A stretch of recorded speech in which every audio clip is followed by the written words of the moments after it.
Welcome back to Primetime News. Special welcome to folks on OneSpotMedia.com. Up first this evening, Jamaicans have been thrown into learned helplessness. That's according to one psychologist who says the negative impact of repeated attacks on Beryllium guards is obvious in the way Jamaicans are reacting.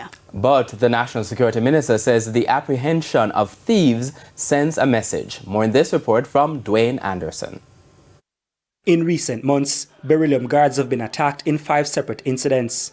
And the noted psychologist Dr. Leahcim Semaj says once Jamaicans see an armored personnel carrier, their first thought is to move away. I myself have been in a plaza, and then once a Beryllium vehicle or any other vehicle which has armed guards pulls in, I move away from that area, and people also do the same thing because you almost expect something bad to happen. So what does this mean for Jamaica? It means that persons then feel that there's almost nothing that they can do to save themselves.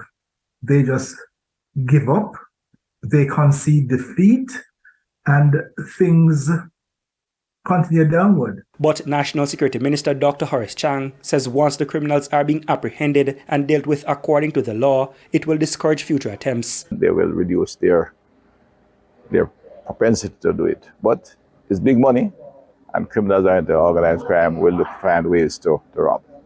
Right? Even if you go electronic, I've seen a number of issues raised elsewhere with people. So electronic hacked into banks and steal money. So that's a challenge, and we have to respond. I think as it's happening now, we are responding even before we put in all the new infrastructure in terms of transportation and communication and other activities that can be used to find the money. But Dr. Semaj insists that men attacking armed guards leaves an impression on citizens. If people can so easily take on armed guards who are, trained for this, what say we, the ordinary citizens? And there's a flip side. Some people are now choosing to identify with and praise the robbers. You make light of it. I guess that serves to ease the anxiety. And you say, but these men are doing something good. Maybe I wish I could be brave enough to do the same thing. So those are the two extremes. Dwayne Anderson, TVJ News.